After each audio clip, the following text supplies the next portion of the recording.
like corn inside a microwave. You're not glued into the team with Janay and Dave. They share a laugh and don't mind the debate, cause it's all a lot of fun, never argue with hate. But the topics get heated like teeth that's not brushed. The show's about an hour, so please, there's no rush. If you don't get the jokes and feel offended, to put it quite simply, that's not my business.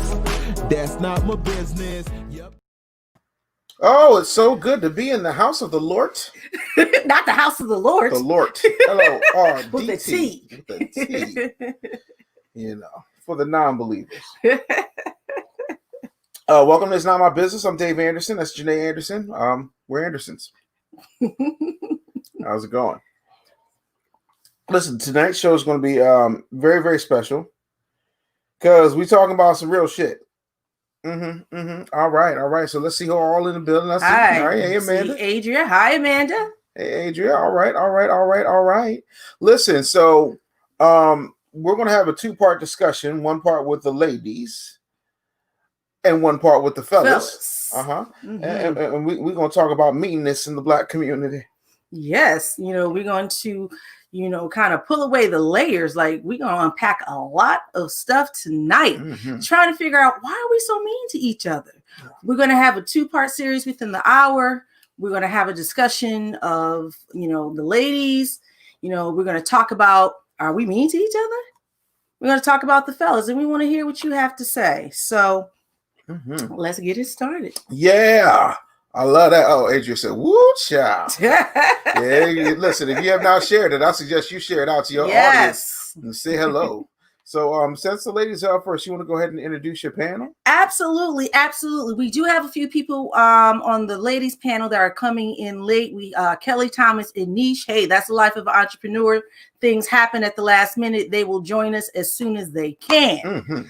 But what we have here are amazing entrepreneurs from many different genres. They are out here doing it, helping people, and they're going to join me tonight on this layered discussion. So first up, we have Miss Stephanie Mckenzie. Yeah. All right. Stephanie is coaching you to show up powerfully, abundantly, and be your own superhero. Welcome, Stephanie. No capes. No capes. That's right. No capes. Right. The next person we have here is Sheryl Smiley-Oliphant. Did I pronounce your name right? Yay! I've been practicing all day. Well, Sheryl calls herself the activity author. She's a theater educator and author of Daddy Doesn't Need a Cape, and she is about to launch her second book, and she is one of my favorite author friends. That's right. Look, shameless plug. Show us. It is the favorite book in our house. No capes. No capes. No damn capes. Daddy don't need a cape. I'm a damn good dad. I don't need no damn cape. And last but not least, yeah, the one who pays. Ooh, we have Keisha Gibson. We ain't gonna hold against me and Dave call her the sergeant because we are kicking weight with we are hungry tonight. We are hangry, but we don't make it. Hi guys. Hey, how you doing, Keisha? I'm good. She's the keto queen. Okay, Keisha runs a conglomerate. Man.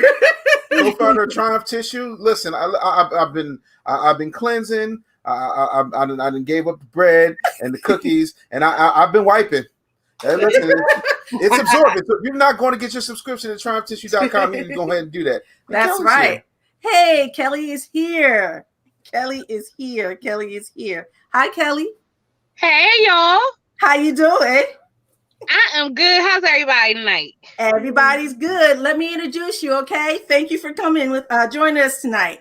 Well, Kelly is the reason why Victoria's Secret is pretty much no more. She has decimated everything there is about Victoria and her secret. It ain't no secret. We know she killing the game, keeping everyone sexy at any size. Welcome, Kelly.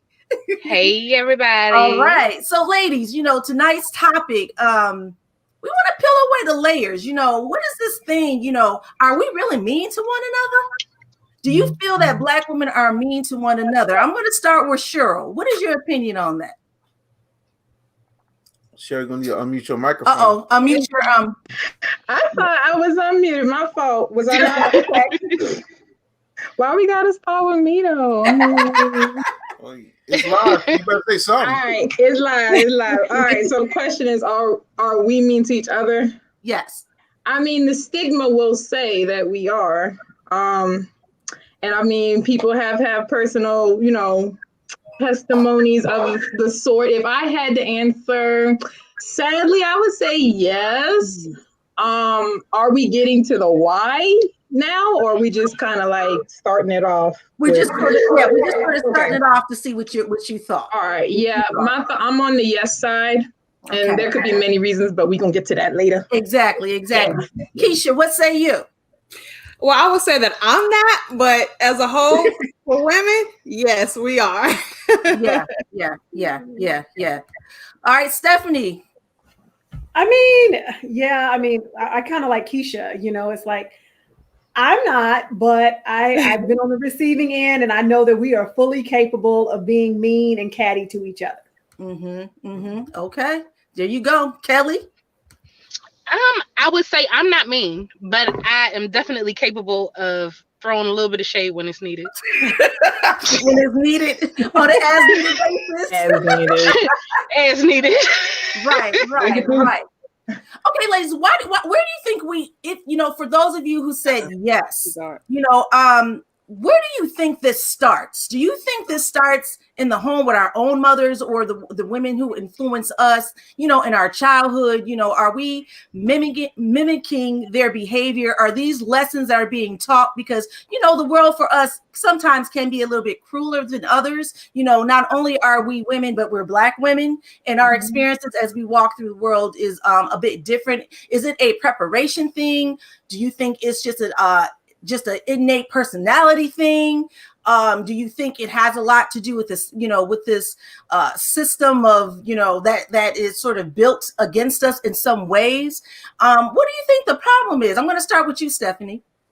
I think sometimes we get into a scarcity mindset. We get programmed that there's not enough of whatever. I grew up in a small town where, and I did not know that this was not the norm until I got older, where if we had 6 cheerleaders, 2 of them had to be Black. And, I didn't know this was not normal. And so homecoming queens, go black and white to this day. And so, couple that with, sometimes it's as African-Americans and just as Black people in general, we're taught that there's just not enough. When you layer that with, there's not enough good men, there's not enough this, there's not enough that, there's not enough money. Despite the fact that many of us are fairly affluent and have achieved, I think that sometimes that underlying programming can take over. And that's when you see the claws start to come out sometimes. Okay. Kelly, what you saying? I ain't saying nothing. That was interesting. I never saw a black and white homecoming queen or a homecoming court. Let me say that. Right. But it also has to do, like Stephanie said, with where you grew up at. I went to predominantly Black schools, so there was no other race to compete with. So it really is just us competing against each other. Right. But it also, I think, has to do with a little bit of the attitude itself and sometimes where you come from. I chalk mine up to being a boy mom. And so I'm naturally tougher. So what I say may come across a little bit tougher, but that's because I don't want to have to sugarcoat it for my kids. So why should I have to sugarcoat it for somebody else? Right. Got you. What are you saying, Keisha? Well, I would agree with both of them because I'm from a small little country town to where it was predominantly white people. So I think that when it came to the brown skinned women, there was a lot of competition and just trying to, feeling as if there wasn't enough. So it was a light skin thing, a brown skin, a darker skin thing. So I think that drew a lot of the competition, and the claws came out when it came to that. And I just feel like what Stephanie said, they felt it just wasn't enough to pass around. So exactly. Right. Claws right on out. Cat fight, right? All right. Sheryl, what's your opinion on this? I mean, it's honestly a mix of what everybody said. Of course, with the, not being enough. And then I also look at it from I'm an educator. So I look at it from education standpoint. And I know of me growing up, how much I had to battle, like going to the all white school, going to the all black school, going to the mixed school. Like it was still that black on black kind of I'm attacked, you know. But then at the same time, sometimes it could be misconstrued because, like, if you think about how our personalities are, our like mannerisms, they come a little, you know, people call us, what's the word they like to use? We a little aggressive, right? Right. Yeah. So we kind of see that in each other, honestly. And I've been one to say, like, if I see, you know, a black female, I'm sometimes always like, oh, is she attacking me? But then at the same time, when I get to know them, I'm like, okay, that's just how she is. She just got a resting face. So, Right. you gotta think. So it could be like a miscommunication on one part, but then it is like we don't have enough. We gotta compete, and then it's more like hurt people. So it's a lot of that, you know. And I feel like it does stem back to slavery, in my opinion. Yeah. So, yeah, you know what? I agree with you, ladies, because, you know, I grew up in the Midwest. You know, I didn't move to Philly probably till I was about 10. And let me tell you, for a little black girl, it was a culture shock coming from it Midwest, where I was, you know, the little chocolate chip. Thank God I'm my identical twin. So me and my sister always had each other, but, you know, they tried to be shady and split us apart for one in different rooms. But we was about that life if it needed to, you know, be had. But I do, you know, remember coming from the Midwest to Philadelphia. And I think that's when I got my first wake up call, because not only was I not born and raised in Philly, you know, I had that little Midwest twang, and, you know, you talk like a white girl. So you didn't fit in with, you know, with the black kids, and they attacked me on that. And my mom, you know, I came from a single parent home, but y'all, you know, anyone that's from Philly, you know, my mom's, you know, father lived in West Philly in one of the worst hoods, 52nd and Ogden. So you coming from, you know, this little country girl where one half of my family, you know, lives on the farm, and the other half lives in a very small town. It might as well be a farm city, to the big city of Philadelphia. You know, boy, they handed me my ass. Let me tell you, they handed me my ass. But I always had like the mouth, though. You know what I mean? Like it was like, oh, wait a minute. You know, she got the mouth. Maybe she got them hands, and then there's two of them. So you know, you kind of built up this bravado a bit. You know, but I'm thinking like, where did I get this from, though? Is this just something I was born with? I think partially it was something that I was born with. But when I look at all of the women that could have ever possibly influenced me in my family, like from the start, man, angry. You know, why? I don't necessarily know, but it was, as Sheryl said, to Sheryl's point, this aggressiveness. And it's not necessarily talk, but you watch it. You understand what I'm saying? And you put it into action at times. I consider myself a nice person, but there are times when I'm like, I'm not going to take it from anybody. And I don't know why you feel that way. Why do I feel triggered sometimes with people? And sometimes when you're out in public, you can feel that energy off of other sisters. It's like, dang, you know, you go to the store, they're just ringing out people all night. And when you come, it's like, just because of the fact that you're black. And I'm like, what is going on? You know, especially in these days and times, it really surprises me that we're still on that type of attitude and we relate to one another in such a way. Let's not even talk about being black businesswomen, doing things that are out of the box, you know, trying to help the community, trying to do things to help our people, be it health, be it literacy, be it education, be it self-esteem, because we got those curvy bodies, you know, Kelly serving it up, you know, Stephanie, you know, you're here trying to help people shift their mindsets, but sometimes people look at you as if it's not good enough just simply because you're black. You know, they know what we do, but they'll go to quote unquote the others. I hate to put it that way, but y'all know what I mean. You know, they'll skip over. It's like fighting to be successful. They want to put us in a box, and it's a different experience. We have to work so much hard for our people to kind of support and accept us. And it's just mean. You would think that your support sometimes would come much easier. You know, do you guys experience that in your professional lives, in your businesses, or? I would say not so much in the business.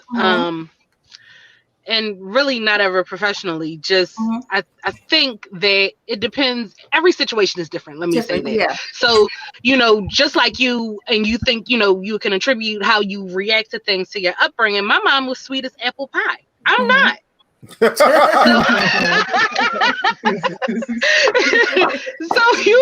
I can't really allow anybody to run over me. And sometimes, when I look at the other women right in my family and I see that same trait, it's carried over, whether it's business or things like that. I will, put the halt on things and be like, wait a minute, I don't like how you said it. Let's back that up and let's approach it again. Let's approach that topic again. I mean, mine's is different though, because mine's it's not coaching per se, so I'm not telling anybody how to live their life, or they have to, come to me constantly for advice, but it comes across as far as the service that I provide. And when I say service, I mean the customer service that I provide. So of course, answering questions, being able to talk to people even when they have an attitude, it teaches you, you learn how to react to certain people, but not always react to them the same way that they initially reacted to you. Got you. Yeah. What do you say, Stephanie? What's your take on this? What is your experience? Being that I'm the bougie poster child, I have many takes on this. But recently, I had a sister coach that put up a post about us as coaches, as women of color, as African Americans, wanting you to recognize the fact that we inspired you. And I took that same post and I shared it, and I unabashedly dedicated it to every white person that took my Black advice and then went and hired another white person. And I meant that. Yep. Yeah. I remember that post. It's a personal favorite of mine, quite frankly. I mean, so Stephanie know how to throw some shade, is what she's saying. Right. So, I'm kind of like Kelly. My mother my mother's very poised. However, she sounds like Barbara Jordan when she talks. But I had to learn to throw shade because you get called Oreo too many times and bougie too many times, and you're too Black for the white people and you're too white for the Black people. At some point, you got to figure some things out. So I really don't like to hit people, but I will thrash this tongue around and hurt your feelings. Yeah. Keisha. Now, for myself, I was always a tomboy, so I was a fighter. Yeah. So,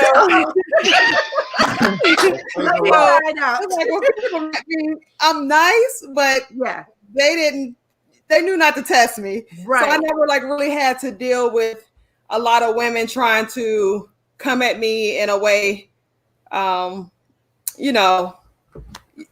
just know that I'm gonna defend myself. Now, I think that when it comes to business, the type of business that I do, I don't think that it affects, having to have to bicker with women because they're coming to me because of a lot of them have some type of insecurities about their weight and they want help with that. So everything is just dropped when it comes to that because they're looking for a service that's going to help benefit them. Now, in regards to our toilet paper business, I do think that is a difference because they look at it like, okay, this is Black owned. We're used to white people. They got to question so much when it comes to a Black owned toilet tissue company, because they're so used to the white man toilet tissue in the store. So, they got to try to compare so much when it comes to that. So I do think that depending on the type of industry that you're in, you may run across that. Okay. Sheryl, what is your experience professionally, maybe with cattiness or stereotypes, what have you, as a Black woman?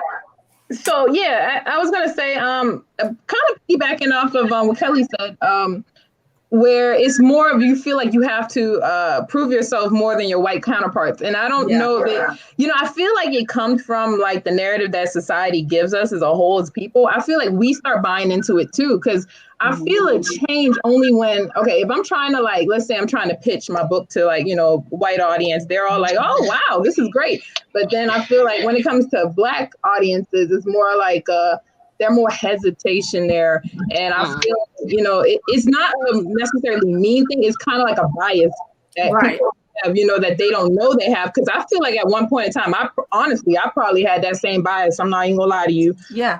I learned as a business owner, to not, if a product is good no matter who made it. So I've been in the game probably seriously since May of this year. So I don't feel like I've been in the entrepreneur world as long, but for right now, I haven't really seen too much of a meanness, I want to say. It's more I have to really work hard to prove myself, because I am really, audiences really, I want to, appeal to more Black audiences.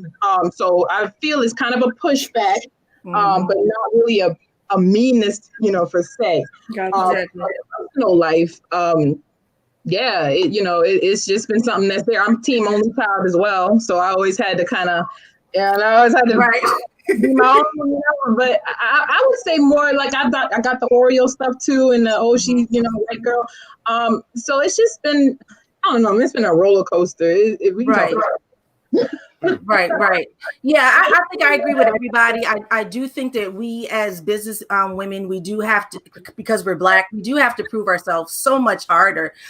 Everything that we do is questioned and criticized. I had a situation where I've been running these ads, on social media, networks, and the person didn't understand that the download of the book was just that, a download of the book, electronic version.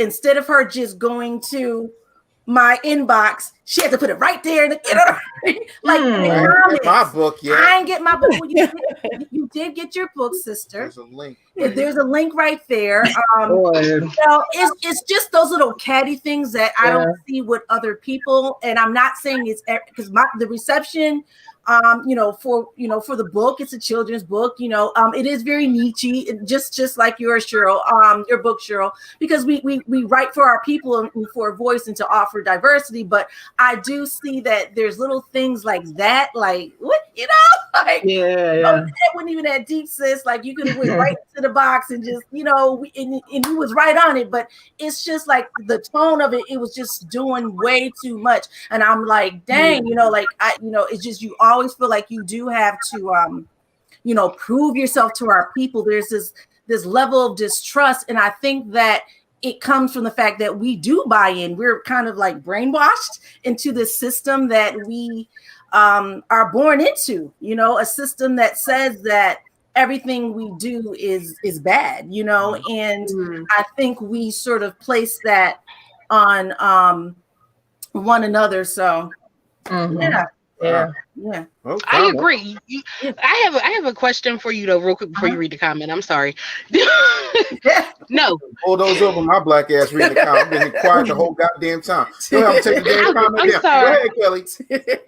I'm sorry. No, I was going to say, do you think that sometimes we read those comments as smart ass comments when it could just be a question? Like it's just us, you know what I mean? But we take it as it's a shot, and that's our reply.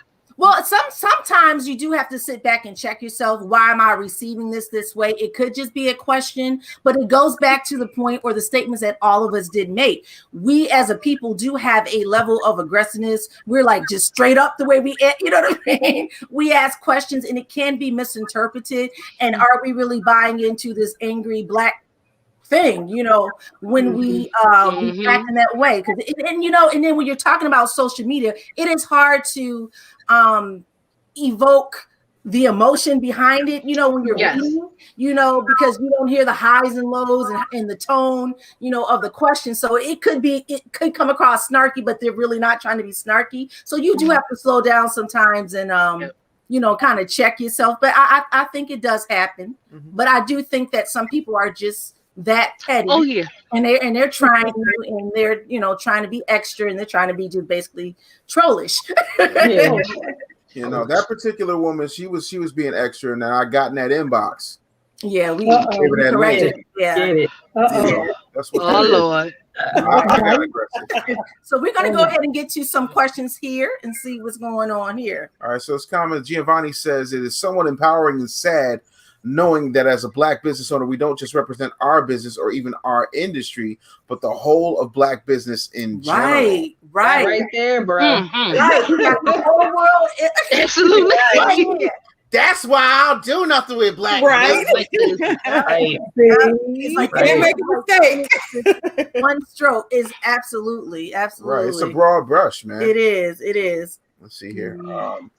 He also goes on to say insecurity is a symptom of a poverty mindset that lacks Yeah. There's a lot, man. And I'm not trying to be funny. Like 96% of my clientele are Black women. And the thing of it is, there's always this, when I say always, I mean 85% of the time, unless you're at a certain level financially, there's this thing where it's like, oh, but what's going to happen? And how long is it going to take? And what are you going to do? And I'm not rich today. And I'm like, you just signed up 5 minutes ago. It's not any of this work. You know what I'm saying? Like Warren Buffett says, it takes 9 months to have a baby. You can't have a baby by sleeping with 9 women in the same month. You know what I'm saying? So Yeah. There's a mentality, and part of it I think is lacking. I think a lot of this is how we raise our daughters. I know this y'all shit, but I gotta say, as a father, I'm real anal about how I raise my daughters. Like I was teaching my oldest, how to hold her hands, from the second she jumped into my arms. Like I knew what time it was, because you already are born with 2 strikes. You know what I'm saying? And bases loaded from the time you pop out of the womb. So when you start socializing your girls to be cautious and scary and worried, like anxiety just comes along with being a woman, right? Like automatically, and like that is trying to be nice. That's the fuck shit. Well, yes, it is. Yes, it is. It is. It is, because I do think sometimes, as strong as we like to say, there are times where we are very insecure. It's the weirdest thing, because you're hard here, but you're soft here, you fall to pieces, sometimes when things don't align or those insecurities, creep up, you don't know how to deal, and you go into this panic mode. So it is really interesting paradigm, and something, and I don't think that we as women are always necessarily taught to assert ourselves the way that men do. And I think that's very important for girls, if you don't have a father figure, to have some type of father figure or man in your life to sort of give you that male energy, because it does push you, because you do a wonderful job with the girls, that to assert themselves and to speak up, but yet still, hold that feminine energy. And it is a wonderful balance, and they'll let you know when they need to. Let's read some more of these comments. So Jeff says, I hear the statement, Black businesses charge too much. Based on what? First of all, you go answer. Sorry. Open the Pandora's box. Y'all, like, those who know me, that's it. Oh, that's like calling my mama a bitch. Like I'm ready to fight. Yeah. Like, all right, here's the thing, right? I got a homeboy named Gary. Y'all can figure out which Gary it is. Gary has a $500 million agency, right?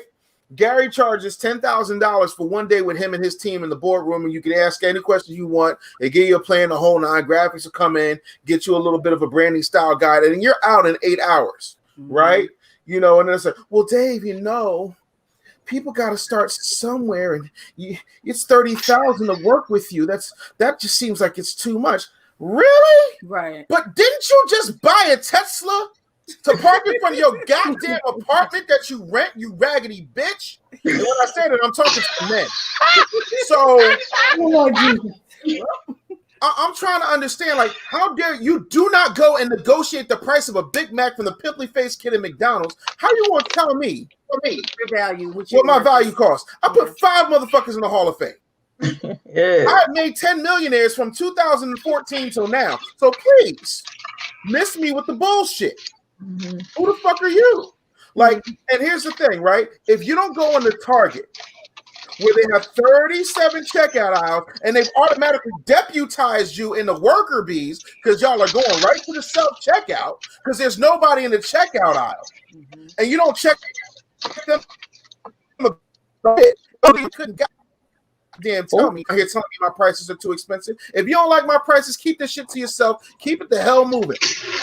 I mean, you have choices. If you feel the prices are When you're a self-contained though small business though, you have no choice because you're not bringing in as much clientele as a target. But you do hear that a lot when it comes to Black businesses because people don't understand what it is to run a business, what overhead is like, what it is to have to take your profits that you make and invest it back into your business. Like a lot of people they don't get it. And then some. And then some, right? You know, and a small business is the operative phase.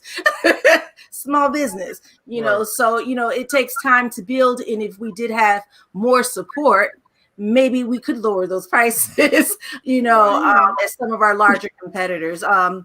Let's close out. I'm gonna start with Stephanie. Stephanie, let the people know where they can find you.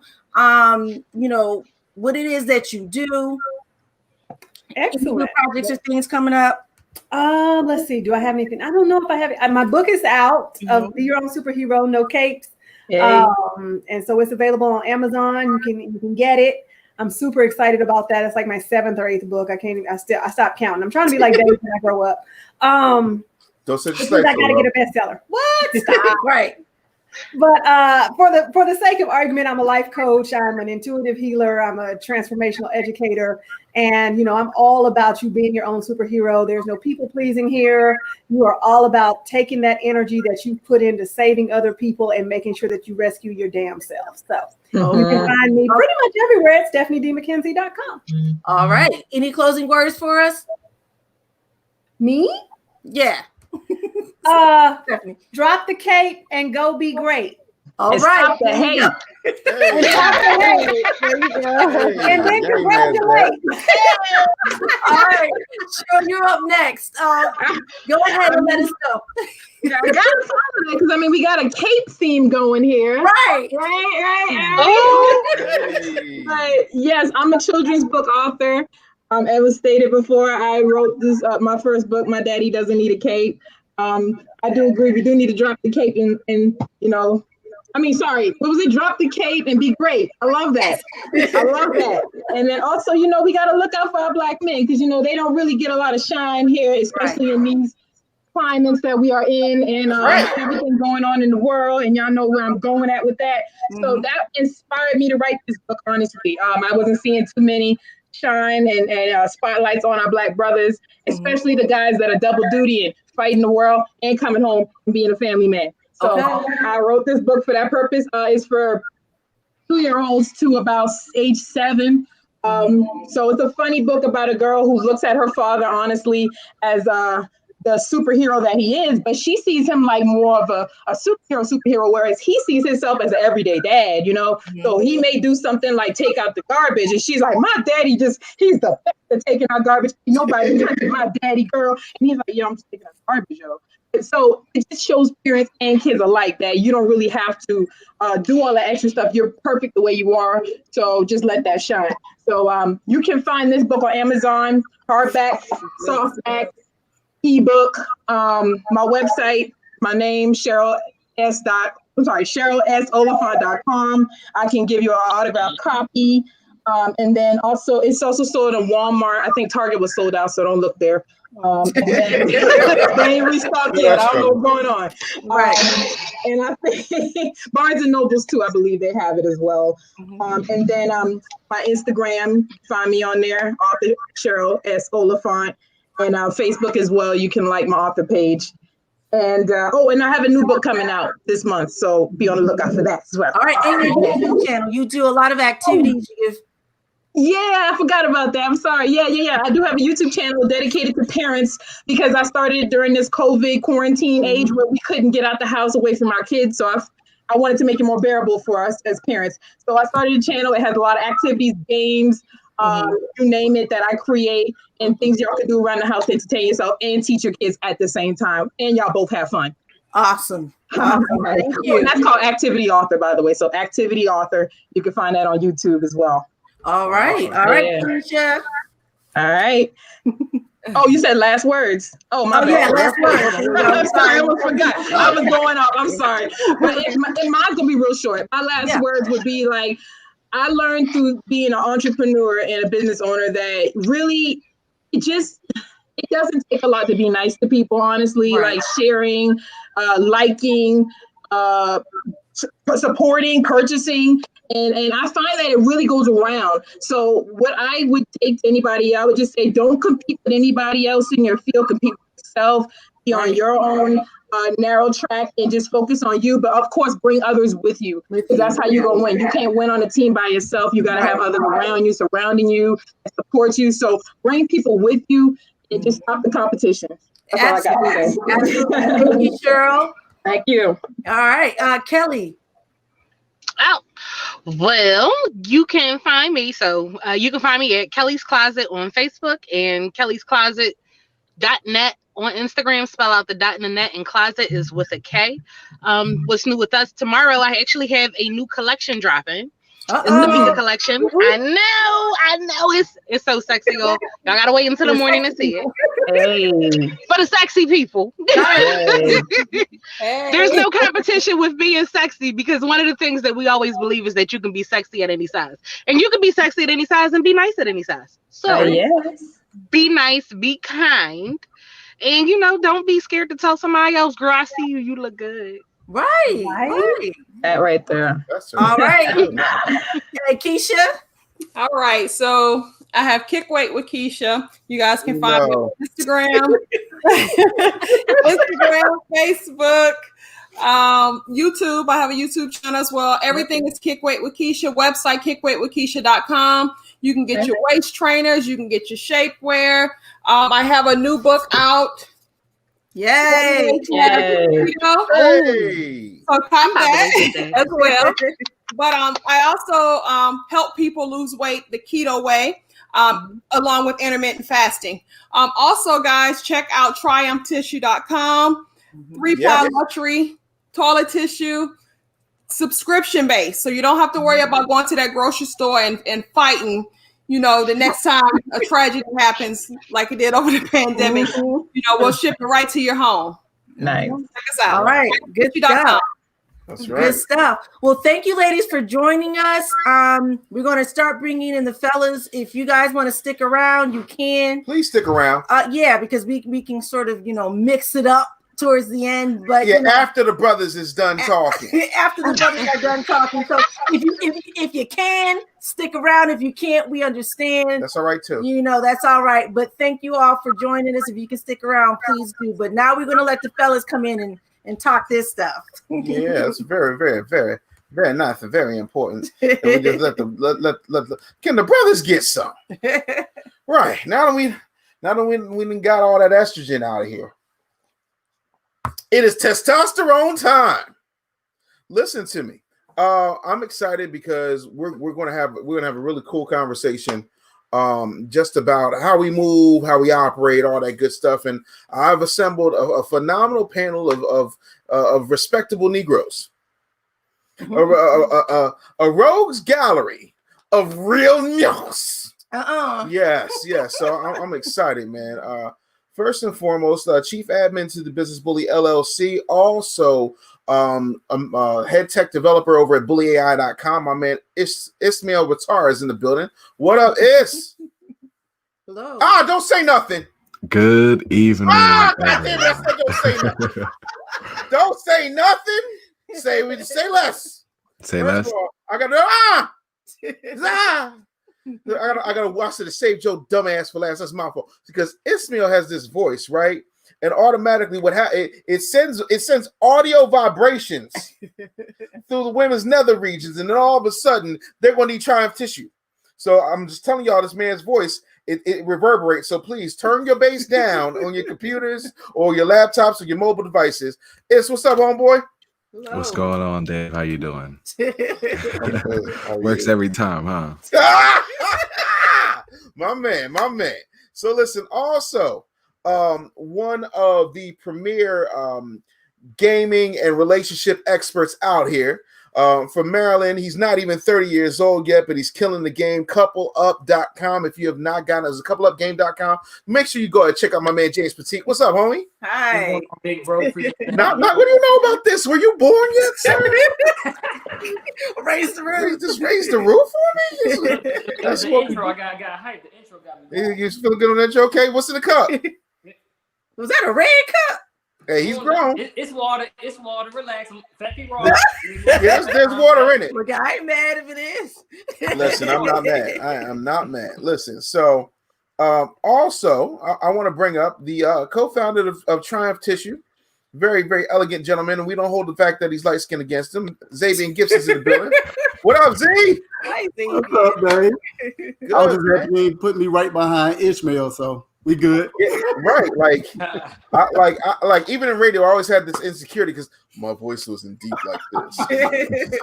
You know what I'm saying? Like I had to fill in for the Quiet Storm one time. I turned the bass all the way up, got rid of all the treble, and I was like, "Hello, ladies." Oh man, so listen, let's get into it, man. Like, I want to know what you guys think because I don't really think we have, and I don't want to say it like this. Now, there's some of us that okay. Oh Lord. When I say what I'm about to say, I'm not talking about bitch assness. I ain't talking about beta males. I'm talking about grown ass men. Mm-hmm. I don't want to hear nothing about that beta male shit. Right. Okay.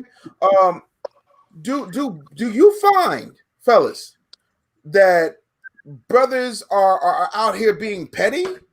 Are we being mean to each other in these streets? In business? Like, where are you guys on this? No. I feel like as men, we've been pretty open to each other, especially black men. All of my my current guests that have came on the show as of recently have been black men. They haven't been as hostile as, you know, the women have been towards us, honestly. Yeah, I don't necessarily. You know, it's women still listening to you say that, right? They ain't heard nothing. They're like, "Ooh, hostile." We just go. Wait, they like what he say? How do you spell that exactly? I don't know where any of the hostility is coming from. Xavier, what's your thoughts, homie? Yeah, I don't see it as much. I think, you know, we're pretty open to each other. So, you know, and again, it could just be me. I don't tend to listen to a lot of stuff. So, I think for the most part, for the fellas, for the most part, grown men, we don't necessarily get into that, you know, because it can end very badly when you start doing those type of things. So we stay away from it. Mm-hmm. I'll agree with that, James. Yeah, I don't think we're being mean. I think it's honestly an ego thing, personally. Of course, with us being men, you know, the two jobs are protect and provide, make sure your family's straight, all that good stuff. So if I see another man, let's say we're in the same industry, we're in the coaching industry, and I see he has all these top clients, they doing all these things, and I'm like, well, he can provide for his family a lot more than I can provide for mine. So psychologically, now I'm feeling less of a man, and I'm like, well, maybe if I take him down, I can get his clients, get his revenue, now I can provide more for my family, so on and so forth. So it's not a mean thing. We just have to understand that it's enough room for everybody to eat.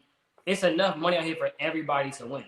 You can provide for your family the same way that I can provide for mine, maybe a little less, whatever the case may be, but we can all do the same thing. We just understand we're better together than we are separated. Like all this petty bullshit, this going back and forth, this catty stuff, like that's not what grown men do, you know? So we got to get rid of that first and foremost. But it's not mean. It's that envy, that selfishness, this I gotta be number one at all times or I'm nobody.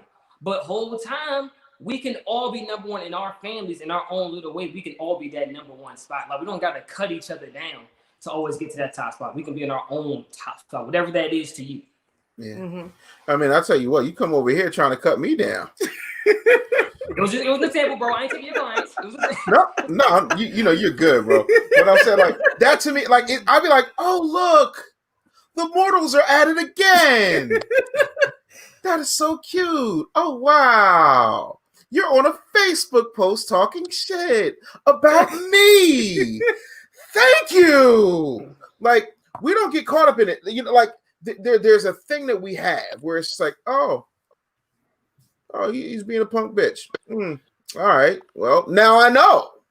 And then I can move on. Switching gears a little bit. Let's talk a little bit about our interpersonal relationships. You know, when it comes to Be that romantic, be that, you know, business wise. When you interact with women, what is your experience, good or bad?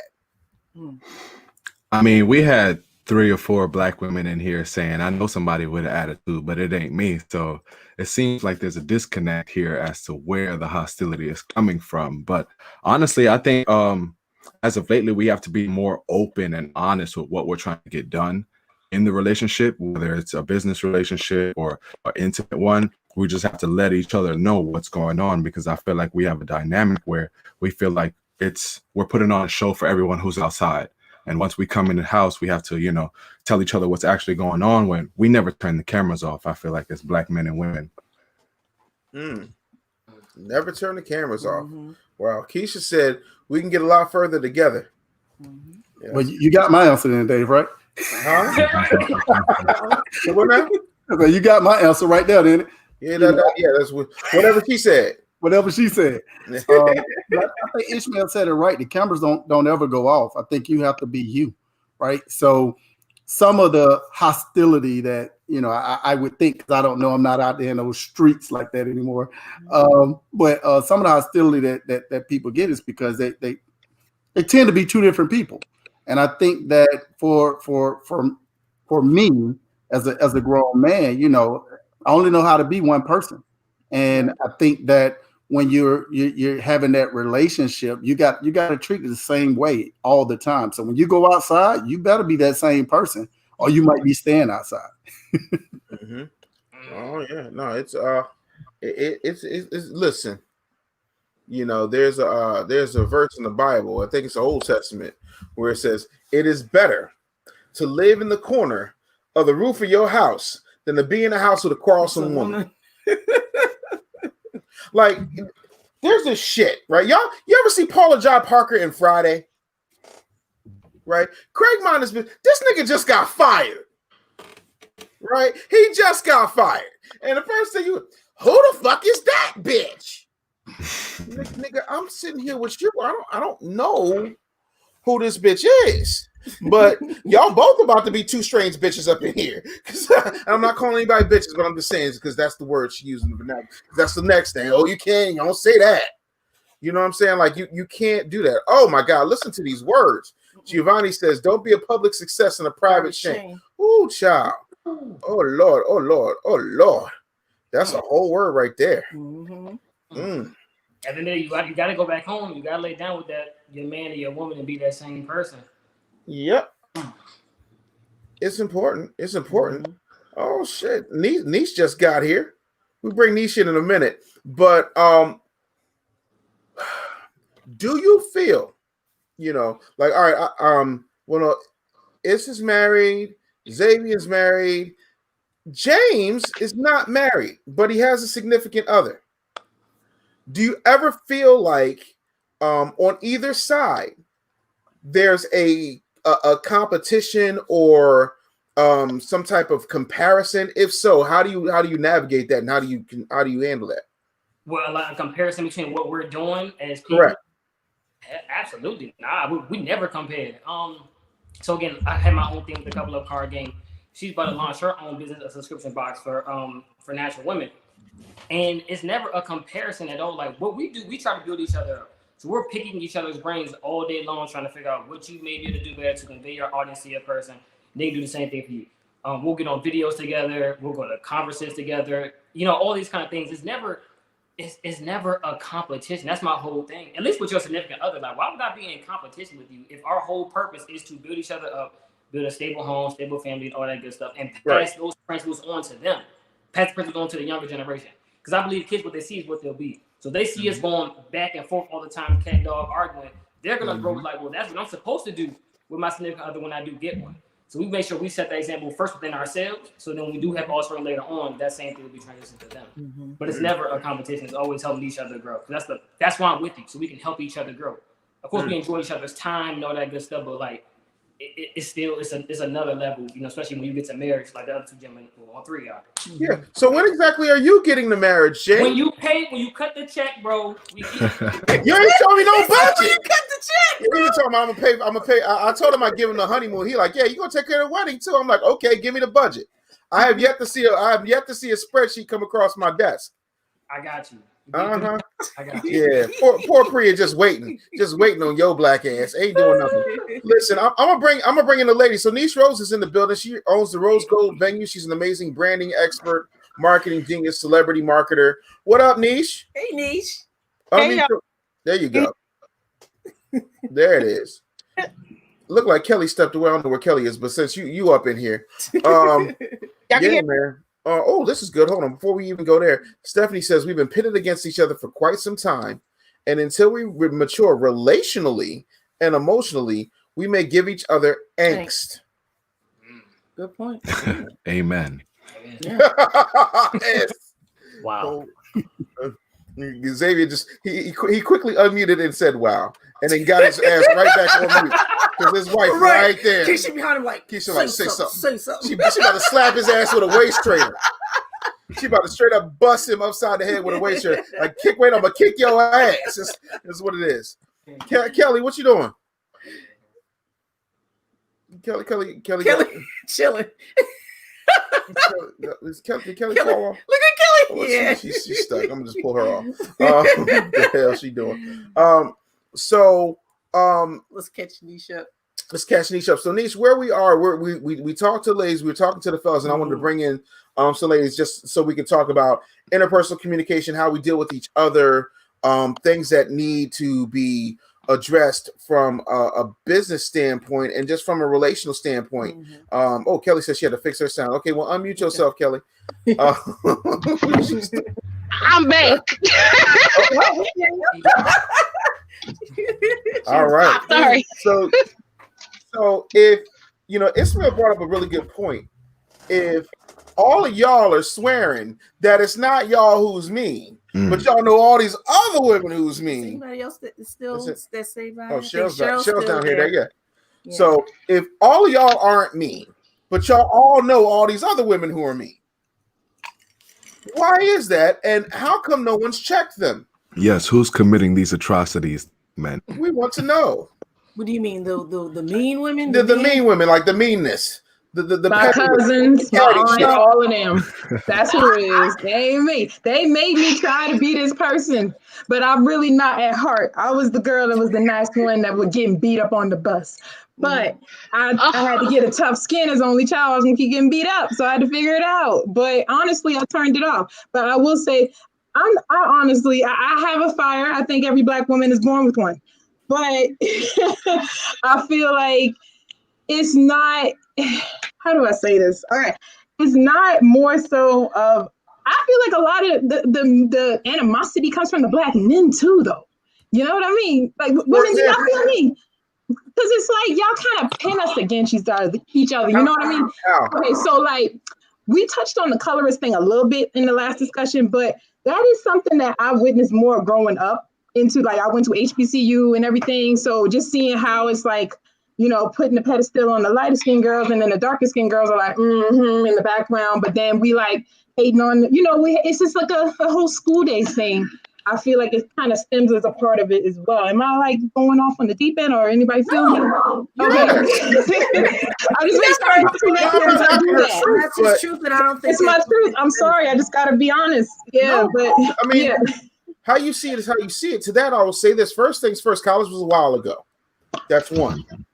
Two, yeah.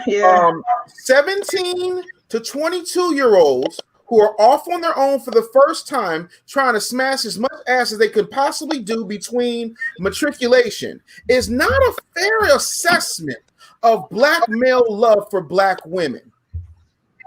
Just as a person that's had a twig and berries for 43 years, I'm just saying. I'm not college. Why is it still there after college? Then tell me that. No, I'm not done. Oh, okay, keep going, brother. After college, right? You would not take this MacBook I'm talking about and blame it for the virus that it caught.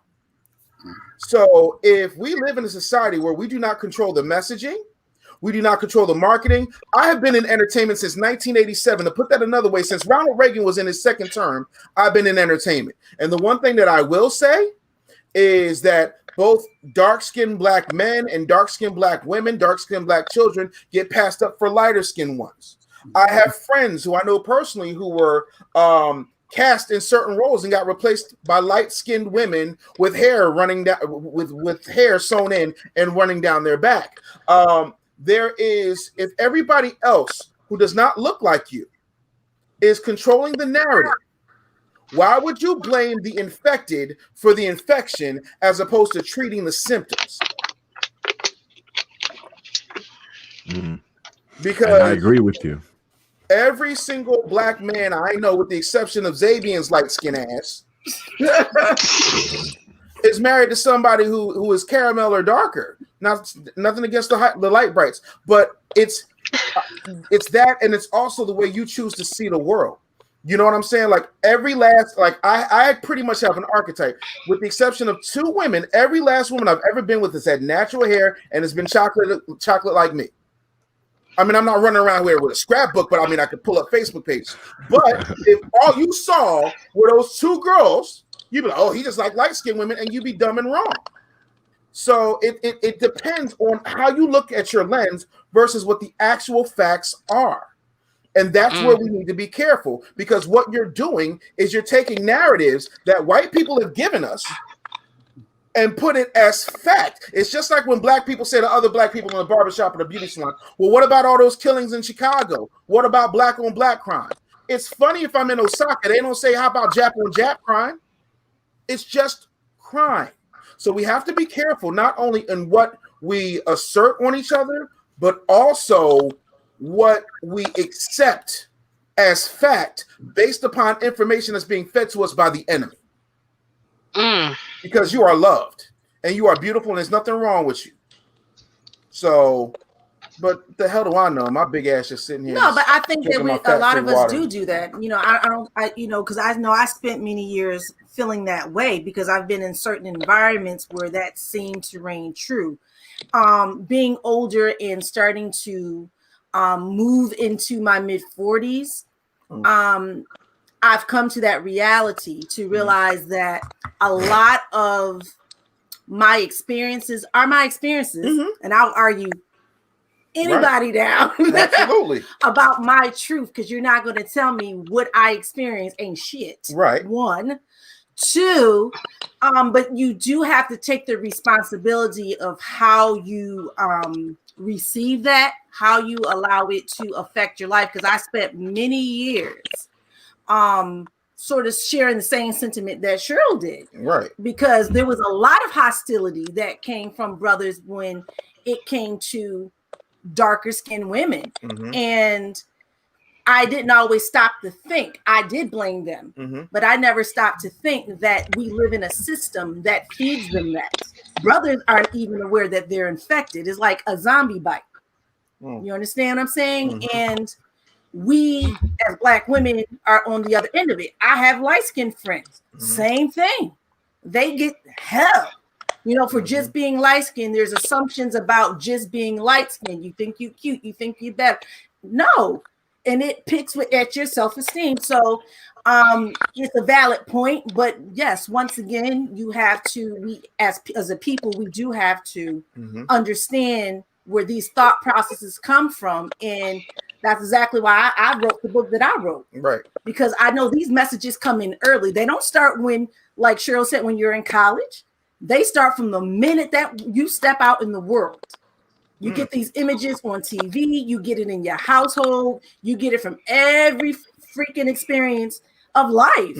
And we have to talk about these issues, and we have to not only protect our children, but we have to, you know, make ourselves responsible and culpable for, you know, how we deal with it, because I think that is the core of a lot of this hostility. You know, not even just the colorism thing, but, you know, just the way that we relate to one another. We are infected with a lot of BS that has nothing to do with us. It's been fed to us, you know, and the American experience is a very unique experience, because when you have the opportunity to talk to other Black people from around the globe, it's a different vibe. Yeah. It's a different vibe. Like, this is nonsense. It's almost laughable to them, because it's almost, they have their issues, but it's almost a non-existent thing. Right. Very true. So, yeah. So, Niche, Kelly, what do y'all say? I'm not that dark, so for that part, I can't really. Ah! Now let me think. Now look, shit, I sit out in the sun and try to get a tan, but it's just not an experience. I'm kind of, in the middle. I don't think I'm that light. I'm kind of in the middle, but it hasn't been my experience that I felt like I was treated differently because of my complexion. Let me say that. Now I can see different kinds of treatment because of my size. Now I've always been plus size, so something like that was always traumatic for me, being teased as a kid to somebody thinking that you may be undesirable, but that's not the case. I've never been single either, so that part. So it just is. I'll take your bitch. I'm just saying. So it depends. Everything can have has its own stigma and its own issues, right. And it depends on which ones you let affect you. You know what I mean? So it's up to you if you let that carry. You know what I mean? You carry that weight around with you. I don't think that you necessarily have to, but that's why they call it self-confidence, right? Yes, indeed. Ismael, I'm curious because you are the darkest thing in the room. I've been waiting on you to call on me, Mr. Anderson, because I agree with Cheryl. I agree with Miss Anderson as well. I feel like it has been a trend for dark-skinned people, not just men or women, to have been, to be in the background as of, the early 2000s. But as of lately, I feel like it's been a trend, and dark-skinned people are at the forefront right now. But I don't think we should take that power and abuse it and, get back at the light-skinned folk, because we'll just be, repeating the same cycle over and over again. Dark skin retribution. That's what I'm saying. What he's talking about, revenge. Keep. It's hilarious. Yo, man, that is absolutely. I'm screaming. Well, what about this ginger thing, though? Yeah, for real. Like, I'm curious. How does that affect us? Do men and women, do women harbor more? They hold in more? Is that why we tend to maybe sometimes be a little bit more, oh, I hate this, but I'm going to say it, a little bit more emotional? We get a little bit more madder at things? Or, is there a difference in the way that we are socialized and, in our homes and as we walk through society? Do you think that has a big impact of how we're seeing these different reactions? Do Black women have more to carry than Black men? Are we living more than a dual reality? Do we have more than these, two faces when we walk out into the world? I guess that would be the question, because I'm surprised. I thought it would be a little bit more closer in our experiences and stories, but I see that there is a lot of differences here. Yeah. But no, I got the same story Kelly got. You big, like, what you doing? And I'm like, I'll take your bitch. Sorry. And that's another thing you skinny motherfuckers do that bother the hell out of me, right? I have a friend that would be perfect for you. No, you don't. Would they bring the big girl? They be bringing me the big girls. And I'm not saying I don't love my big sisters, but here's the thing. Like, the mattress, I can't afford a new mattress and box spring every other month. Okay? Listen, I need a number 1 in this 10. Like, it can't be double zeros. It's not going to work. You know what I'm saying? Like, I came in like a wrecking ball. No, a wrecking ball, not 2 wrecking balls. No, there's something wrong with you. Yes, you own it. I cannot. I'm sorry, I was having a moment, but y'all be discriminating against fat people like we can't take your bitch. I'm just saying, like, I don't know if y'all know this. I am the wet dream of Biggie Smalls. I'm big and cute, and both my eyes on straight. This is a fool. I cannot. What the hell with y'all? I cannot. Let me tell y'all something. We got comments. We got comments over here. Coming in. All right. So many of us expecting life to go and be a roller coaster, only to find out it's actually more like waiting in line for the roller coaster. That was really, really surprisingly profound. And many times we lose, LOSE, we're going to let you go, patience with the process and take it out on the person we are waiting with. Ooh, Lem says, what y'all fighting about tonight? Everything black women and black men we can fight about, we fighting about tonight. But are we mean to each other, basically, is what we're fighting about tonight.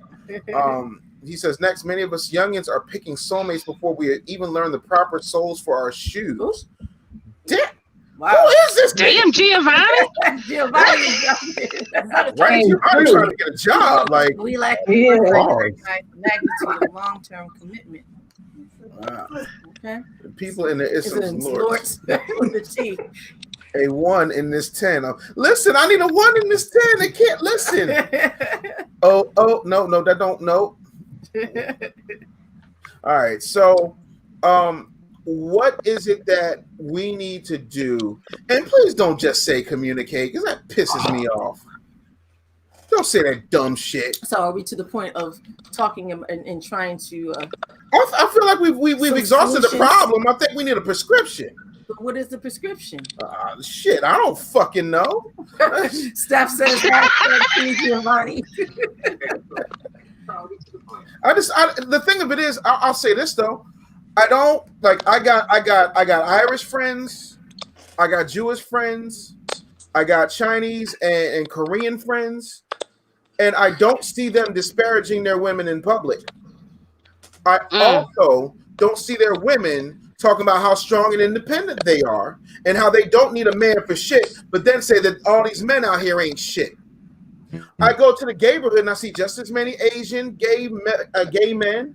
I go and visit prisons and minister in prisons and do workshops in prisons, and I see plenty of white people in prison. I see plenty of Hispanic people in prison. Like, so everybody has their cross to bear, but I don't see other people sitting around in public forums, or is what my mother would call mixed company, shitting on your people and then expecting sweetness when you kiss them. That's true. I agree with you on that one. We talk about everything wide and open. Just wide open. And open and wide. I gave a lecture at Temple University for the Black Student Union, and I'll never forget, out of the corner of my eye, I saw this Asian dude come in. And he wasn't part of craft services, he wasn't with catering, and he wasn't in security. And I'm like, excuse me, sir, why are you here? Oh, I'm just observing. Yeah, this is for black people. You got to go. You know why? Because I can't go to the meetings in Chinatown. That's why. Y'all need to start circling y'all wagons, male or female. You know what I'm saying? I'm sorry, I shouldn't say female. That's disrespectful. I don't want to do that. Vaginal Americans, I'm going to need you to circle your wagons too, right? Like we can't do that thing where we just like you don't tell your enemy to plan. I don't understand how that works. We are at war. Am I the only person who feel like we at war out here? Absolutely not. Definitely at war. They boarding up targets. You see that? They boarded up the Target. Yeah. I took a picture of our local Target because they was tearing Philly up over this police shooting. But we are way too far for them to be. Right, they're doing way too much. Way too much. Niggas ain't taking 2 buses and the train to get up here. Luciana Turner says acceptance, trust, which would allow for vulnerability. In essence, we have to heal. Yeah. Brontai Hayward, that is a beautiful name. Brontai. Mm-hmm. I love that. Said big facts. Stephanie says, I am dead at Vaginal America. Listen, it's better than females. I'm just saying. Luciana Turner says truth. Keep some things in house. That's all I'm saying. It's just I don't ever reveal nothing. The only thing y'all when I launch something, unless you're on my team, the only way you'll find out about it is I'll put up a Facebook post or Instagram story that says 9 a.m. I'm making an announcement. That means it's already done. It's already ready to go. Much as I do this, not in the planning stages, we need to get there. What do y'all say? What are the solutions? What do y'all think it is? I personally feel that people need to check themselves and start there, because you can't remedy the problem if an individual is just riddled with mess. Right. They tell you when you're in an airplane, if emergency happens, you got to put that oxygen mask on yourself first before you even take care of your children or anyone else. So I think that we have to be able to rid ourselves of all the mess, all of these things that we have built up, these stereotypes, understanding and peeling back the layers of how this system has affected us, and even our own personal experiences affect us. I don't think you can do anything until you deal with that. Like Right. you can't remedy a problem if you're the problem. There you go. That's my take on it. Oh, we the virus. Yeah. Can y'all hear me? Yep. Yep. What up? I think you have to be honest that you have a problem. You gotta realize there's something wrong and be willing to admit it first before you can heal or get help. A lot of times we don't want to be all right, I have this problem. We don't want to say that. We want to go around. We want to pinpoint other people's issues, and we could help heal other people, but we don't even want to be realistic about the stuff within our own selves. So I think that's the first thing to do. Yeah, you have a problem. Just say, if someone comes to you in love, say David's my brother, he comes to me in love, hey, this is your problem. And it's your problem. You just gotta be like, man, you know what, you're right. I do suck at that. Or most times you don't want to do it. Or we turn it around. But look what you did, but you got this and you got not even right. I'm talking about me. So let's first address that. And when you admit that, then I think you could begin to heal. But if you don't admit it, Wow, that's a very, very fair point. Let's get some of these comments here while I take care of this fat-free water real quick. Not Clifton Holmes says there are some Black people that have a self-love and esteem problem, and they project their issues onto other people. True. It's very true. Yeah, you gotta save yourself. Yes, it is. Let's see here. Giovanni says, "Woman, be patient. Us men are dumber than we look and are not always in tune with our relationship as we should be. Respect the impossible balance of provider, protector, and companion." That's how Luciana therapy. Yeah, you spirit chucking jigaboos need to start going to therapy. like for real. There's no listen. Even Jesus made reference to doctors. You understand what I'm saying? Y'all got to stop acting like there's some kind of stigma or you're weak just to go talk to somebody. No, it's good. Listen, if you need a pill, have a thrill. Get a pill. Y'all love talking about work-life balance. How about mental health balance? How about that? Find you some weed, some Wellbutrin, a cocktail of that shit. I don't know. Mellow yellow, melatonin. Somebody, something, somewhere. A Red Bull, a cookie. I don't know. Some edibles, a hug, a diddle. You know what I'm saying? Or some little strength and change. I don't know. A Tinder date.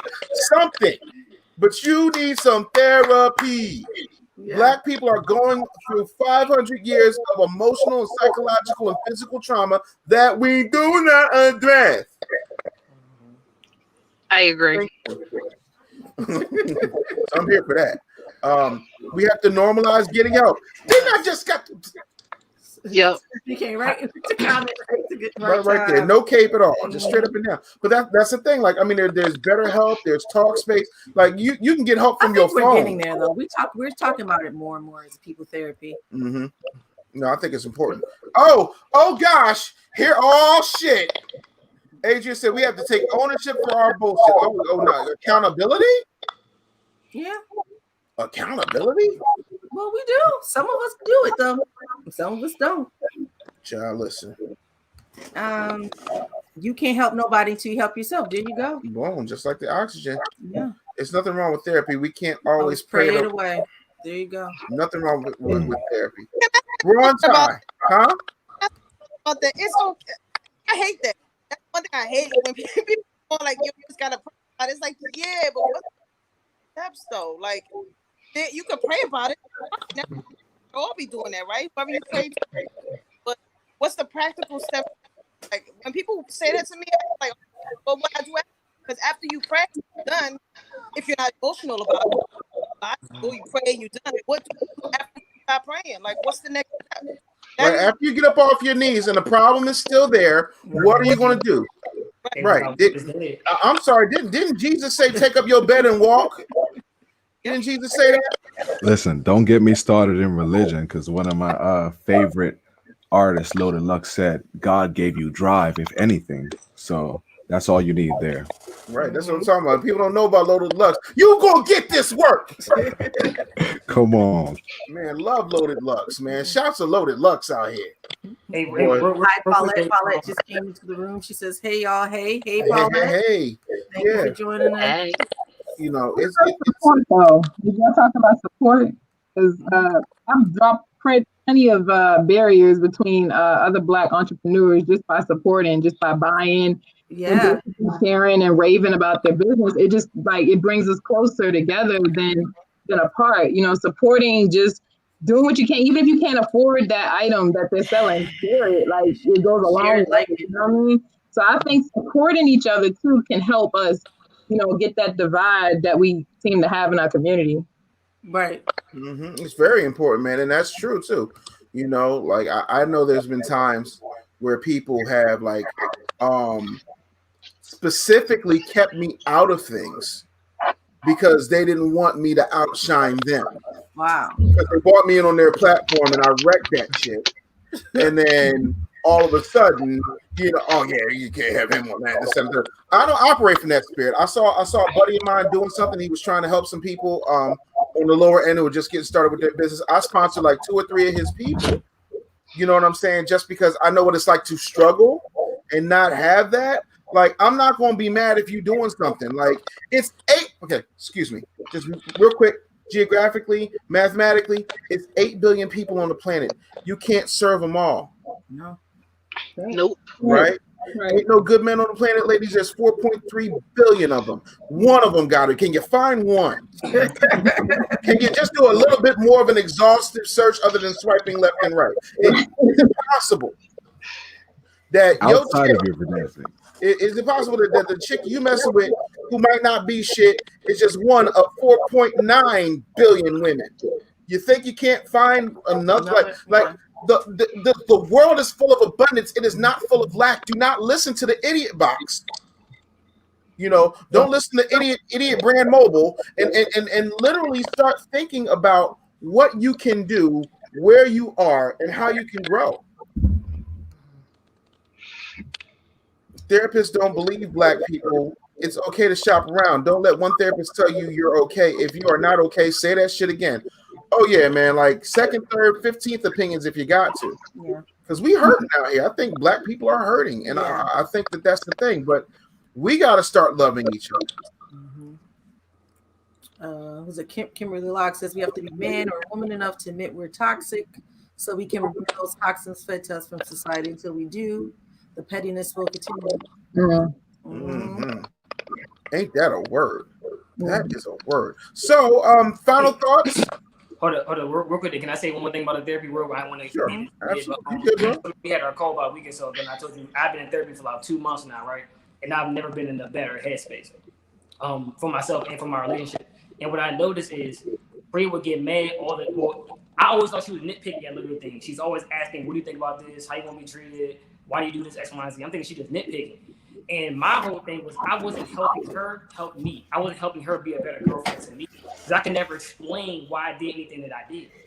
And then when I got to therapy, they started helping me uncover like childhood things that went on, why I act the way that I do, my upbringing, come from 2 military parents, 25 plus years in, like that strict background. That shows why I don't do certain things and why I do other things. So even getting therapy, and not just for yourself, will also obviously help the relationship because now you're a better person for yourself. You can assist your partner in being a better partner for you. So that's another reason why I think therapy is just so important. If we don't do it just for ourselves, do it for the betterment of your relationship. Very true. Get on the couch. Don't be Rick James. Y'all out here like a bunch of little Rick Jameses. Come on, fuck no couch. No, love that couch. Get your ass on that couch and start talking. You better. And then y'all motherfuckers get in the damn room and act like everything's okay. That's why the woman said, "I'm not your superwoman. Not going to be the type of girl to mess around and think that everything's okay." No, you only human. Well, that's the problem. I think a lot of people just sweep everything underneath the rug and they just don't want to deal with it. It's too painful for some people to deal with it. Yeah, I mean, well, shoot. Cancer is painful, but if I got to get the chemo, I'm going to get it. You know what I'm saying? Listen, I've had a couple surgeries, and I'm going to tell you, like, the recovery is painful. But if I needed the surgery, I needed the surgery. Like, sometimes we got to be okay. We got to forego temporary comfort for permanent health and healing. And I enjoyed this show. It was wonderful. I think it was a wonderful show. So lovely and so educational. You know what I'm saying? Like, you just gotta get it. They get into it. I hate it, but I love it so much. Yes, y'all gotta start healing. And I'm not saying that y'all go call Iyanla Vanzant and have her do them physical challenges when she rubs the stuff off your back. Stay here, beloved. You're a child in the womb. No, bitch, you can't breathe. No, I need you to. I need y'all to, like, you know what I'm saying? Don't carry no brick around your neck. I need y'all to go ahead and, like, get those apps, man. Like, Talkspace is great.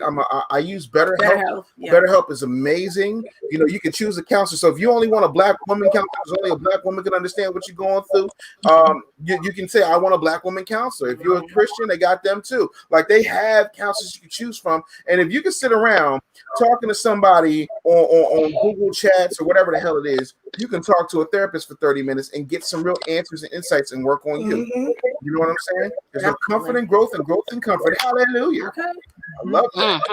Stephanie says, I'm accepting clients. Right. Go ahead and drop that link. Drop that link, Steph. We'll put that link up for you. You know what I'm saying? Stephanie get you right. She will. Stephanie will get some crystals and some sage popping. Yep. Big sage popping, little sage popping. You know what I'm saying?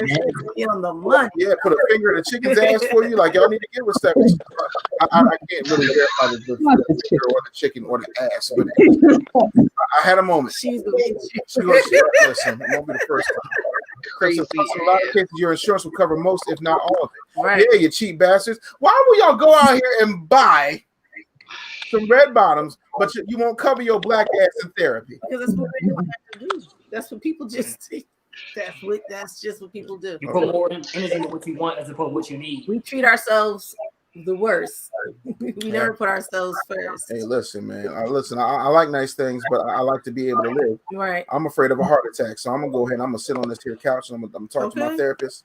You know what I'm saying? I'm gonna eat this damn chicken and broccoli. Zabian's light skinned wife makes me eat every damn day. I mean, I don't know. It's like your wife got to starve Zabian. We hungry, nigga. Hey, listen, I understand.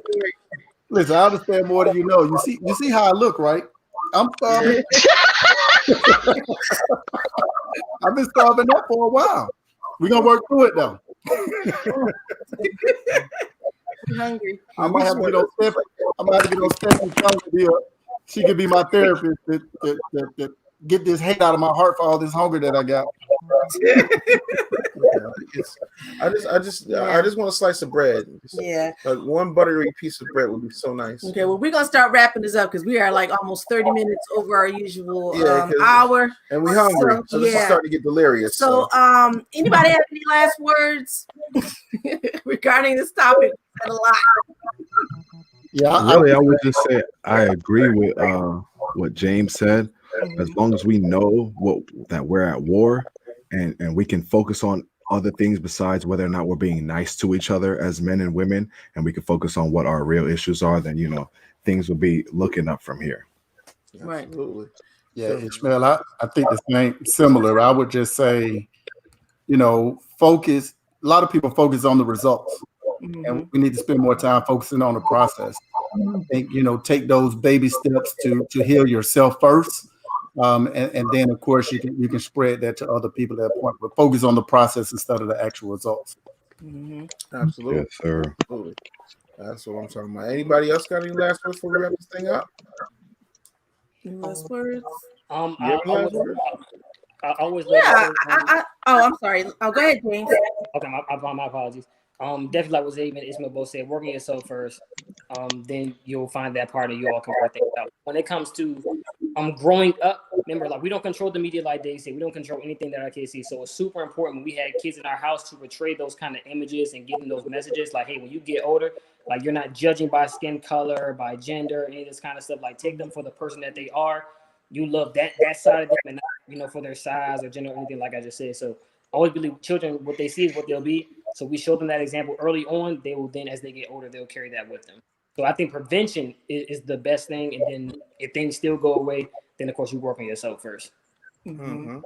That's what's up. Yeah. All right, Janay, what you gonna say? I agree. No, I just think that not only should we look into ourselves to correct the problem, because I think that we all can admit that there are some things that we can always work on. Right. But I do think we need to be nicer. You know, instead of assuming that someone is mean, assuming that someone has done us dirty or interpret their actions or behavior as something negative. When's the last time you said this, bro? You okay? Yeah, what's going on? What with you going through? Because there's so many stories where people seem like they're fine, or we see this outward behavior in this negative manifestation of behaviors, and we don't always ask people. We count people out. People out here struggling. There's a lot going on in this world, and everyone does not have a support base. Everyone does not have an outlet. A smile, a kind word, a love, a what's up, you know, may be that one thing that a person, you know, needs, as simple as it sounds. So Right. I think we need more of that. That's what's up, man. Well, I want to thank all of our guests for coming through, man. I Yes, think this is thank a you. really, really great show. We hope you guys enjoyed being here. We love you. We hope that you are continuing, you know, to do amazing things. And we will see you soon. I want to go ahead and close out the show the only way I can by taking care of the damn sponsor, Triumph Tissue. I appreciate you. Thank you so much. Wipe like a winner. Good night. Don't waste no gas to wipe your ass. TriumphTissue.com. Get you a subscription. They're absorbent, especially if you want to cleanse by a crazy light-skinned woman with waist trainers as weapons. It really helps, because when the cleanse starts to get through, you're going to need that food. You're going to know. You know what? I want Keisha to send us our meal plan. Keisha. No, we want our meal plan. We want food again. I mean, it's a wonderful place. And go to KickWaitWithKeisha.com. Look at it. Hi, Keisha. How you doing, Keisha? Oh, Our meal plans. I'm hungry. I'm talking crazy. Don't hit me, Keisha.